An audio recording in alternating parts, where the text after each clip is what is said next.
Hello everyone, welcome to Mariam biology. आज की इस वीडियो में हम डीएनए रेप्लिकेशन से रिलेटेड कुछ एमसीक्यूज सॉल्व करेंगे। So let's start with the question number 1। The accepted hypothesis for DNA replication is, कि जो डीएनए रेप्लिकेशन के लिए जो हाइपोथेसिस है वो कौन सी है, मतलब डीएनए रेप्लिकेशन का टाइप बताना है कि जो डीएनए रेप्लिकेशन होता है वो किस टाइप का होता है। So as we know that the DNA replication is of semi conservative type. तो सेमी कंजर्वेटिव थ्योरी है वो एक्सेप्टेड थ्योरी है किसके लिए? डीएनए रेप्लिकेशन के लिए। जो किसने प्रूफ किया था? मेसल्सन एंड स्टॉल ने अपना एक्सपेरिमेंट किया था इसके ऊपर, उन्होंने इस चीज़ को सॉल्व किया था। इसके अलावा टाइलर ने एक एक्सपेरिमेंट किया था विसिया फाबा पे, तो उन्होंने इस चीज़ को प्रूफ किया था कि जो डीएनए रेप्लिकेशन होता है वो सेमी कंजर्वेटिव टाइप का होता है, जिसके अंदर क्या होता है कि जो पेरेंटल डीएनए जो होता है उससे जब डॉटर डीएनए बनता है तो उस डॉटर डीएनए के अंदर एक एक जो स्ट्रैंड्स होते हैं वो तो पेरेंटल की तरह होते हैं, ठीक है, और जो दूसरा जो स्ट्रैंड होता है वो न्यूली सिंथेसाइज्ड होता है दोनों के अंदर। तो एक एक स्ट्रैंड तो कंजर्व रहता है, बट जो सेकंड स्ट्रैंड है वो न्यूली सिंथेसाइज्ड होता है। तो हाफ कंजर्व होता है और हाफ न्यूली सिंथेसाइज होता है, इसलिए इसे सेमी कंजर्वेटिव मेथड बोला जाता है।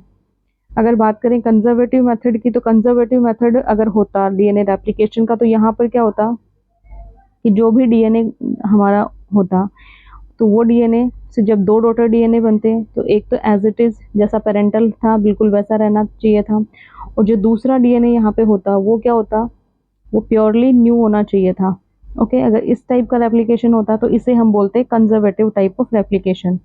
और जो थर्ड टाइप होता है डिस्पर्सिव टाइप का, तो इस डिस्पर्सिव टाइप में क्या होता है कि कुछ कुछ पार्ट जो दोनों जो डीएनए स्ट्रैंड्स जो नई बनने वाली हैं उनमें से कुछ कुछ पार्ट तो क्या होता, न्यूली सिंथेसाइज्ड होता, कुछ पेरेंटल का पार्ट होता, कुछ न्यूली सिंथेसाइज्ड होता, कुछ पेरेंटल होता है ना। तो ये रैंडमली प्रेजेंट होते हैं। तो इस टाइप का जो रेप्लिकेशन होता है उसको हम बोलते हैं डिस्पर्सिव टाइप। बट जो डीएनए का जो एक्चुअल रेप्लिकेशन होता है वो सेमी कंजर्वेटिव टाइप का ही होता है। Okay, so next question is, when DNA polymerase is in contact with guanine in the parental strand, what does it add to the growing daughter strand? यहाँ पे ये बताया गया है कि ये कोई पेरेंटल स्ट्रैंड है जहाँ पे डीएनए पॉलीमरेज एंजाइम है, ये किससे जुड़ा हुआ है? गुआनिन से अटैच है। ये डीएनए पॉलीमरेज एंजाइम है, गुआनिन से अटैच्ड है ये। तो जो पेरेंटल डीएनए जो डॉटर डीएनए है तो उसमें ये यहाँ पे क्या अटैच करेगा? तो AT GC, तो G के साथ में C अटैच करेगा। So the answer will be cytosine.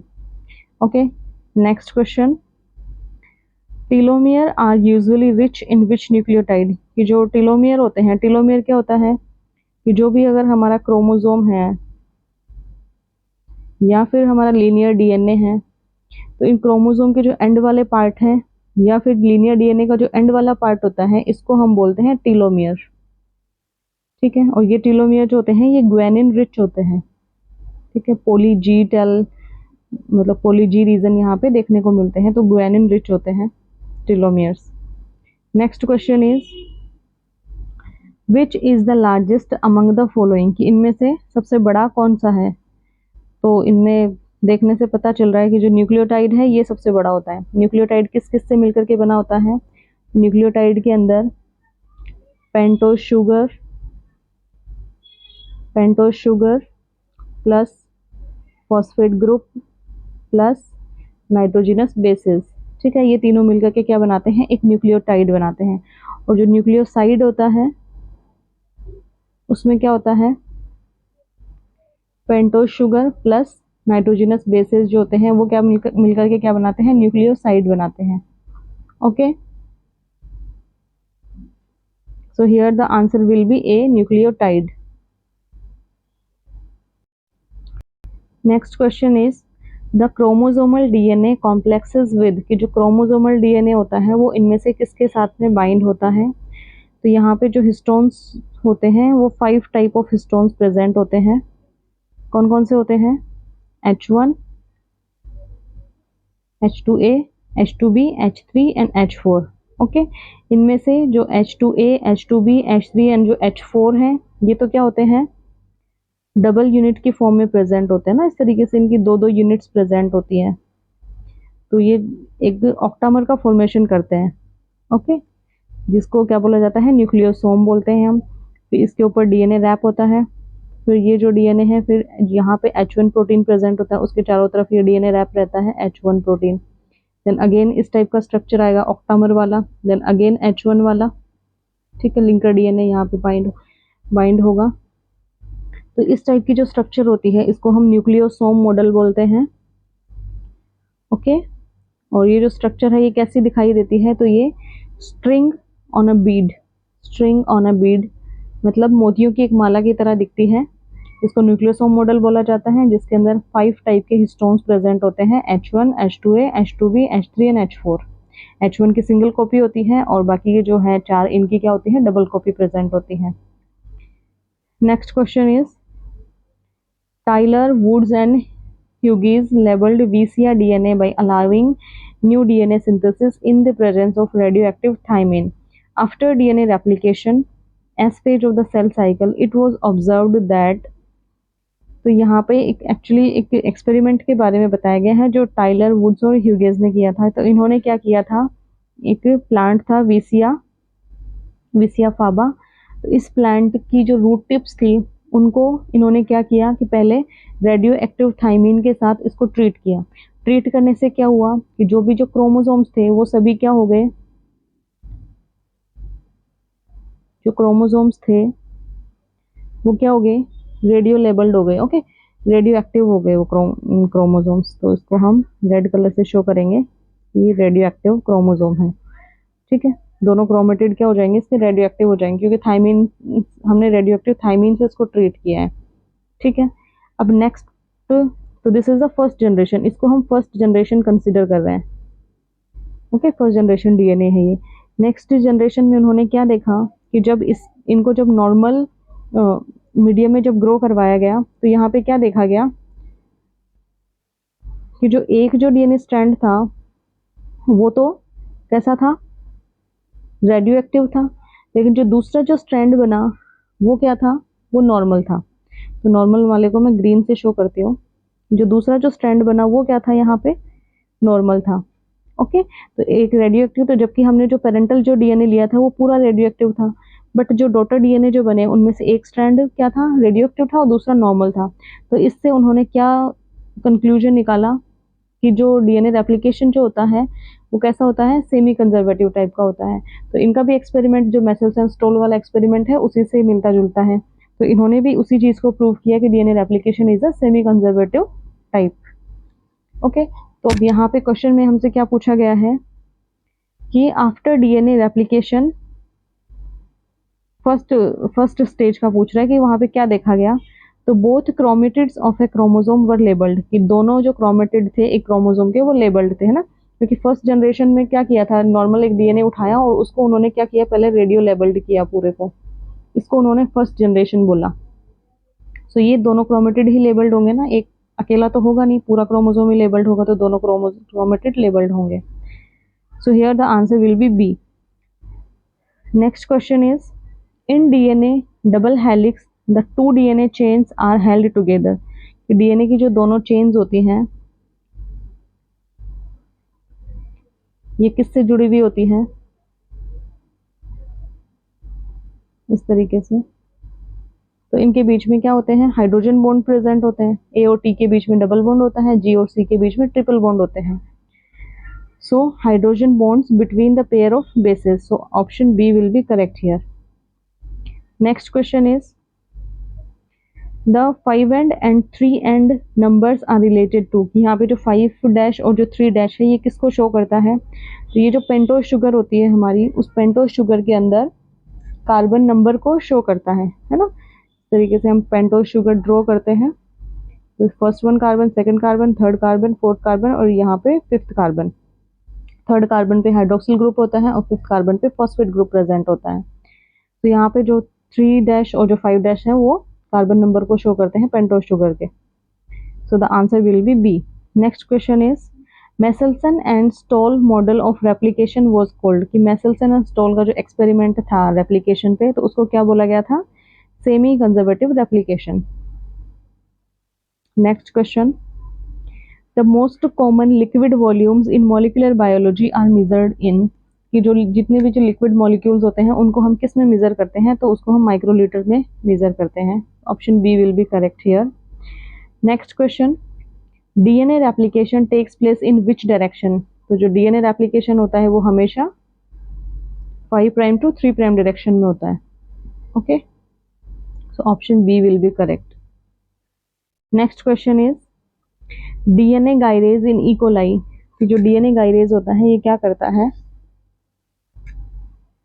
तो कि पॉजिटिव सुपर कोइल्स ऐड करता है, नो नेगेटिव सुपर कोइल्स डालता है, तो ये रॉन्ग है। It can be inhibited by antibiotics, तो ये यहाँ पे सही है कि एंटीबायोटिक्स से इसको इनहिबिट किया जा सकता है।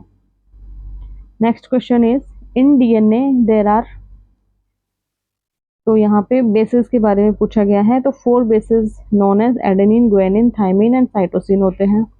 बात अगर आरएनए की बात करें तो वहाँ पे यूरेसिल मिलता है थाइमिन की जगह, adenine, guanine, cytosine and uracil. Okay, next question is in DNA guanine pairs with, guanine किसके साथ में जुड़ेगा, तो ये याद रखना ATGC, तो ग्वानिन जुड़ता है साइटोसिन के साथ। Option B will be correct. Next question is which of the following is incorrect, कि इनमें से इनकरेक्ट बताना है। तो in DNA double helix 2 strands of the DNA are bound with each other with the bases, जो DNA double helix होता है उसके अंदर डीएनए की जो दोनों स्ट्रैंड्स होती हैं वो बेसिस के थ्रू एक दूसरे से अटैच्ड होती है, ये सही है। Adenine always pairs with thymine, yes, A हमेशा टी के साथ अटैच होता है और जी हमेशा सी के साथ अटैच होता है, तो none of the above is incorrect. Option D will be correct. What is the only common methylation in the DNA of a eukaryote, कि यूकैरियोट का जो डीएनए होता है उसमें जो मिथाइलेशन का जो प्रोसेस होता है वो कहाँ पे होता है, so it takes place on cytosine in CpG dinucleotide. कि डीएनए के अंदर क्या होगा कि जो डीएनए होता है यूकैरियोट्स का, तो उस डीएनए पे साइटोसिन, गुआनिन के डाइन्यूक्लियोटाइड्स प्रेजेंट होते हैं, ठीक है, डाइन्यूक्लियोटाइड प्रेजेंट होते हैं। तो यहाँ पर मिथाइलेशन, तो जो मिथाइलेज जो एंजाइम है वो इस टाइप के डाइन्यूक्लियोटाइड जो रीजन होते हैं उनको रिकॉग्नाइज करता है एंड वहाँ पे वो मिथाइलेशन का प्रोसेस करता है। तो यहाँ पे जो CpG लिखा हुआ है ये P किसको दर्शाता है, यहाँ पे फॉस्फोडाइस्टर बॉन्ड को शो कर रहा है ये। तो जो डाइन्यूक्लियोटाइड प्रेजेंट होंगे इस टाइप के, उनके बीच में साइटोसिन पर मिथाइलेशन करेगा ये। So option C will be correct. Next question is DNAs when charged migrate in a gel towards the, कि DNA जो है जब हम जेल इलेक्ट्रोफोरेसिस करते हैं तो वो कौन से पोल की तरफ मूव करेंगे, तो DNA हमें पता है कि नेगेटिवली चार्ज होता है, तो ऑफ कोर्स वो पॉजिटिव पोल की तरफ जाएंगे, तो option A will be correct. Next question is what is the approximate size of the E coli in genome, E coli का जो जीनोम होता है उसका साइज कितना होता है, so it is 4500 kilo base pair. Human genome की अगर बात करें तो it is 3.9 into 10 sorry 3.2 into 10 power 9 base pair BP। Okay, ये होता है ह्यूमन जीनोम का size. Next question is in the study of one experiment, it was found that the value of Tm for DNA is 40 degrees centigrade. If the cell has 20% GC at the above Tm, then what will be the value of Tm if the GC increases to 60%? तो question में हमें ये बताया गया है कि कोई एक एक्सपेरिमेंट किया गया जिसमें एक डीएनए था जिसके अंदर 20% GC जो बेस पेयर है वो प्रेजेंट थे, ठीक है। तो जब GC का अमाउंट हम इंक्रीज करेंगे तो जो TM की जो वैल्यू है उस पर क्या इफेक्ट पड़ेगा, तो पहले तो हम ये देखते हैं कि TM क्या होता है। सो TM is the melting temperature of DNA, कि जिस टेम्परेचर के ऊपर जो हमारा डबल स्टैंडर्ड DNA है वो सिंगल स्ट्रैंड्स के अंदर, 2 सिंगल स्ट्रैंड्स के अंदर सेपरेट होना स्टार्ट कर देता है, उस टेम्परेचर को हम बोलते हैं मेल्टिंग टेम्परेचर ऑफ DNA। और ये वेरी करता है 52 to 100 के बीच में ये वेरी करता है, ठीक है। अगर पीसीआर की अगर हम बात करें तो पीसीआर के प्रोसेस में जो टेम्परेचर रखा जाता है वो 58 डिग्री सेंटीग्रेड रखा जाता है डीनेचुरेशन का, जहाँ पे डीएनए है वो डीनेचर होना स्टार्ट हो जाता है। तो अब क्वेश्चन में हमसे ये पूछा गया है कि जब हम जीसी कंटेंट को बढ़ाएंगे तो डीएनए टेम्परेचर पे क्या इफेक्ट पड़ेगा। तो ऑफ कोर्स जीसी कंटेंट को बढ़ाएंगे तो टेम्परेचर भी हमारा इंक्रीज होगा। क्यों इंक्रीज होगा?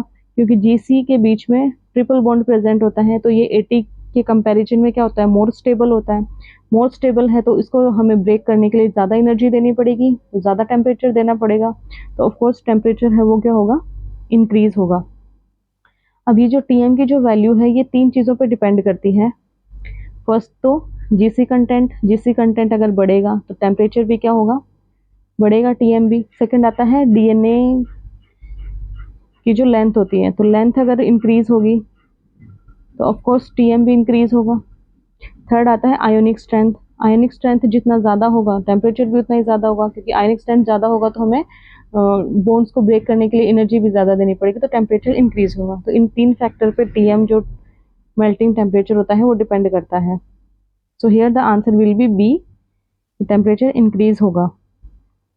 Next question is what is the range of melting point temperature for most DNA. तो मोस्ट डीएनए के लिए ये जो रेंज होती है ये वेरी करती है।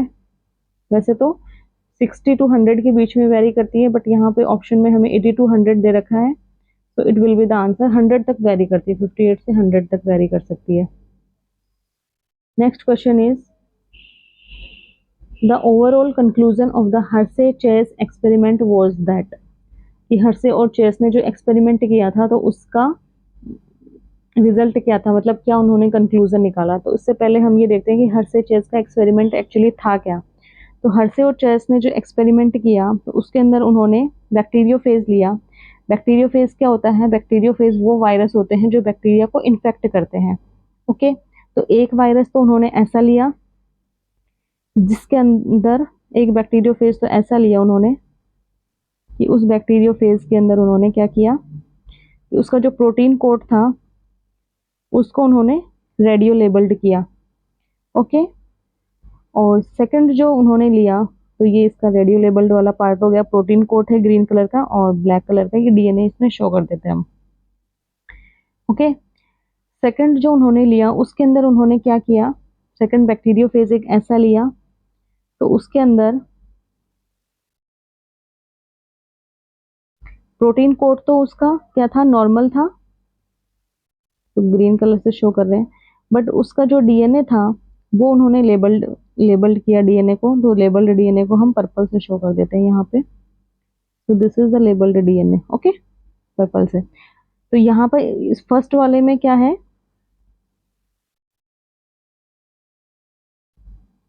This is the first one. इस फर्स्ट वाले में तो क्या है कि बाहर का जो प्रोटीन कोट है वो लेबल्ड है, यहाँ पे सल्फर को उन्होंने लेबल किया, ओके। और ये सेकंड वाला जो है इसके अंदर क्या किया था उन्होंने, इसका डीएनए है उसको लेबल्ड किया, प्रोटीन कोड नॉर्मल था बट डीएनए है वो लेबल्ड था। तो इन्होंने जो अपना एक्सपेरिमेंट किया था बेसिकली वो इस कंफ्यूजन को दूर करने के लिए किया था कि मतलब उस टाइम तक क्या समझा जाता था कि प्रोटीन या फिर न्यूक्लिक एसिड इन दोनों में से कोई एक है वो जेनेटिक मटेरियल होता है। मतलब प्रोटीन और न्यूक्लिक एसिड के बीच में कंफ्यूजन था कि इन दोनों में से कौन सा जो है वो जेनेटिक मटेरियल होता है, ठीक है। तो अब क्या हुआ कि इस बैक्टीरियोफेज को जब हम आगे एक इकोलाई की सेल को जब इससे इन्फेक्ट करवाते हैं तो इसने भी अपना डीएनए यहाँ इंसर्ट किया है, ब्लैक कलर का भी दिखाते हैं हम, इस तरीके से इसने अपना डीएनए यहाँ इंसर्ट कर दिया। इधर इस वाले को जब हम करवाएंगे तो ये भी अपना डीएनए इंसर्ट कर देगा इकोलाई के अंदर, बट इसका जो डीएनए है वो पर्पल कलर का है तो इसने अपना डीएनए इंसर्ट किया। तो जब इन दोनों बैक्टीरिया को जब माइक्रोस्कोप में देखा गया तो इस वाला जो फर्स्ट वाला जो है, ये जो फर्स्ट वन वाला जो है इसमें तो क्या देखा गया कि जो डीएनए थे वो लेबल्ड नहीं थे, इसके नॉर्मल डीएनए था इनका, तो ओके। बट इस सेकंड वाले में क्या था, ये जो डीएनए था ये बैक्टीरिया का जो डीएनए था वो भी कैसा हो गया था, लेबल्ड हो गया था। तो यहाँ से इन्होंने ये कंक्लूजन निकाला कि बैक्टीरियोफेज ने अपना प्रोटीन कोड है उसको ट्रांसफर नहीं किया बैक्टीरिया में, उसने अपना डीएनए ट्रांसफर किया है। तो इससे ये प्रूफ हुआ कि डीएनए ही वो कंटेंट है या वो फैक्टर है जो एक जनरेशन से दूसरी जनरेशन में जा सकता है। तो अब हमें क्वेश्चन में भी यही पूछा गया है कि इससे क्या प्रूफ हुआ था, तो इनके एक्सपेरिमेंट से ये प्रूफ हुआ कि DNA was responsible for heredity, कि डीएनए ही है जो हेरिडिटी को रिस्पॉन्सिबल है, हेरिडिटी के लिए एक जनरेशन से दूसरी जनरेशन में जो जाता है। Okay, next question is caesium chloride will separate DNA molecule by. Caesium chloride का जो सोल्यूशन होता है उसमें हम डेंसिटी के बेस पे डीएनए मॉलिक्यूल्स को सेपरेट करते हैं। Okay, next question is if one cell has 80 content 40%, what will be the percentage of guanine residue? तो ये जो क्वेश्चन है ये आया है अपना चारगाफ रूल से। तो हमें चारगाफ रूल को देखना है पहले कि चारगाफ रूल होता क्या है। चारगाफ एक साइंटिस्ट थे जिन्होंने ये बताया था कि किसी भी डीएनए के अंदर जितना एडेनिन प्रेजेंट होगा उतना ही क्या होगा, थायमीन होगा, और जितना ग्वेनिन होगा उतना ही साइटोसिन प्रेजेंट होगा। ओके, सो इन दोनों का अमाउंट इक्वल होगा और इन दोनों का अमाउंट है वो भी इक्वल होगा। ओके, तो अब हमें क्वेश्चन में ये दे रखा है कि 80 का जो अमाउंट है वो 40% है, तो अब दोनों का अमाउंट इक्वल इक्वल होता है। तो ए बी यहाँ पे कितना हो गया, 40 टोटल है, तो 20% ये है और 20% थायमीन है। तो यहाँ पे हमें ग्वेनिन का पूछा है। ओके, तो 100 में से 20 ये है, 20 ये है, 40 बचा कितना, 60। तो 60 में से 30 तो क्या हो जाएगा, जी हो जाएगा, और 30 क्या हो जाएगा, सी हो जाएगा। Okay, so here the answer will be C, 30%। Okay, क्योंकि 80 का कितना है, 40 है, तो जीसी का कितना हो जाएगा, 60। तो 60 में से 30 जी और 30 सी का। Next question is which of the following enzyme adds complementary bases during replication. Replication की जो प्रोसेस होती है उसमें बेसिस को कौन लाकर ऐड करता है, पॉलीमराइजेशन कौन करवाता है, तो पॉलीमरेज है वो पॉलीमराइजेशन करवाता है। हेलिकेज क्या करता है, डबल स्टैंडर्ड डीएनए को अनवाइंड करने का काम करता है, जिससे ये दोनों अनवाइंड हो जाते हैं और ओपन हो जाते हैं। सिंथेटेज का काम सिंथेसिस का होता है, रेप्लिकेज का काम रेप्लिकेशन का होता है, लेकिन जो बेसिस को लाकर जो ऐड करने का काम है वो पॉलीमरेज का होता है। Next question is which DNA polymerase remove RNA primer in DNA synthesis. तो इकोलाई के अंदर 3 टाइप के होते हैं DNA polymerase, first, second and third. Third का काम होता है पॉलीमराइजेशन करवाने का। सेकंड वाला जो है ये डीएनए रिपेयर से रिलेटेड है, रिपेयरिंग करवाता है। जो फर्स्ट वाला है ये क्या करता है, प्राइमर्स को रिमूव करता है, जो आरएनए प्राइमर प्रेजेंट होते हैं उनको रिमूव करता है और फिर गैप फिलिंग का काम करता है। तो यहाँ पे जो आरएनए प्राइमर रिमूवल का जो काम है वो डीएनए पॉलीमरेज फर्स्ट करेगा। Option A will be correct. Next question is enzyme responsible for unravelling short segment of DNA is, कि डीएनए की अनवाइंडिंग कौन करता है। तो अभी हमने देखा था कि जो डीएनए हेलिकेज एंजाइम होता है वो डीएनए की अनवाइंडिंग करता है। Next question is enzyme responsible for proof reading base pairing is. Proof reading base pairing कौन करता है, डीएनए पॉलीमरेज के अंदर ही जो सेकंड वाला जो होता है उसके अंदर प्रूफ रीडिंग एक्टिविटी शो करता है वो। टीलोमेरेज एंजाइम क्या होता है, डीएनए के जो एंड वाला जो पार्ट होता है जिसको टीलोमेयर बोला जाता है वहां पर रेप्लिकेशन का काम करता है। प्राइमेज का काम क्या होता है, आरएनए प्राइमर का सिंथेसिस करना होता है। और डीएनए लाइगेज का काम क्या होता है, डीएनए फ्रेगमेंट्स को अटैच करना आपस में ना, फॉस्फोडाइस्टर बॉन्ड के थ्रू उनको अटैच करना। Next question is which of the following would not contain DNA, कि इनमें से किस में है डीएनए नहीं होगा। तो ये थोड़ा सा फालतू सा क्वेश्चन आ गया। यीस्ट में भी होगा, बैक्टीरिया में होगा, मोल्ड में भी होगा, ग्लास क्रिस्टल के अंदर नहीं होगा ना, क्योंकि नॉन लिविंग है तो उसमें डीएनए का क्या ही काम है। तो option C will be correct. Next question में चलते हैं। The nucleosome consist of histone, ये जो न्यूक्लियोसोम होता है उसके अंदर जो हिस्टोन होते हैं वो कौन कौन से होते हैं। तो हिस्टोन का ऑक्टामर प्रेजेंट होता है, अभी हमने देखा था, ठीक है, H2A, H2B, H3 and H4। तो इन दोनों की क्या होती है, दो दो यूनिट्स प्रेजेंट होती है ना, डबल यूनिट्स होती है, तो एक ऑक्टामर का फॉर्मेशन करते हैं। इनके ऊपर ही एक एक यूनिट और प्रेजेंट होती है, तो ऑक्टामर का फॉर्मेशन कर लेते हैं इस तरीके से। और फिर आगे इसके H1 प्रोटीन प्रेजेंट होता है जो लिंकर डीएनए के ऊपर अटैच रहता है। सो ऑक्टामर की फॉर्म में प्रेजेंट होते हैं। Next question is what bands will be observed in a cesium chloride gradient after 2 rounds of replication। तो ये मेसेल्सन स्टॉल एक्सपेरिमेंट से है क्वेश्चन कि 2 राउंड ऑफ रेप्लिकेशन होने से क्या होगा। तो उन्होंने जो एक्सपेरिमेंट किया था, तो सबसे पहले उन्होंने क्या किया था, एक हैवी डीएनए लिया था जिसको हम N15 बोलेंगे। तो N15 आया था फर्स्ट राउंड में। तो इसका जो बैंड मिला था हमें, वो कहाँ मिला था, नीचे बॉटम में मिला था N15 का। ओके, सेकेंड राउंड जब करवाया तो सेकेंड राउंड में उन्होंने क्या किया कि N15 वाले डीएनए को N14 वाले मीडियम में ट्रांसफर किया। तो यहाँ पर अब जो हमें बैंड मिलेंगे वो कैसे होंगे, N15 एंड N14। ओके, तो यहाँ पे जो बैंड मिलेगा ये इंटरमीडिएट होगा, मतलब मीडियम साइज। तो एक लार्ज मिलेगा फर्स्ट सेकेंड राउंड में, मीडियम साइज मिलेगा, है ना।